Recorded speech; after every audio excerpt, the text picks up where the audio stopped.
દર વર્ષે ફરવા લઈ જઈશ ને પ્લેનમાં બેસાડીશ ને ક્યાંનો ક્યાં લઈ જઈશ ને કાંઈ કરતા નથી.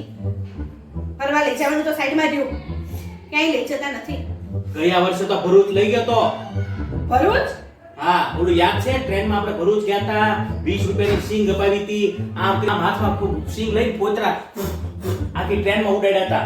એમાંથી 2 પોતરા તમારા આંખમાં ગયા હતા તો હું ભરૂચની બદલે વલસાડ ઉતરી ગયો તો.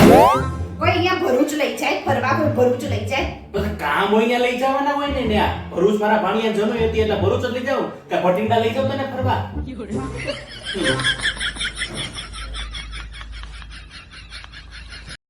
તમને એવું લાગ્યું છે કે તમારા વાઈફનો સ્વભાવ વધુ ગુસ્સાવાળો હોય? અરે ના ના, મારો સ્વભાવ તો સાવ શાંત જ છે. કરું છું ક્યારે ગુસ્સો?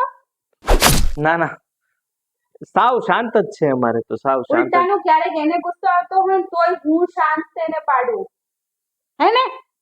બોલો. હા હા હા. અલા અલા, તમને ખબર છે અમે બધી બેનપણીઓ એબુ જવાની છીએ. એબુ? હા, ઈ ક્યાં આવ્યું? ઈ રાજસ્થાન. અરે ડોબી, આબુ કહેવાય, આબુ, એબુ નહીં. અને ત્યાં તમારે આબુ જઈને શું કરું તમારી બેનપણી બધું?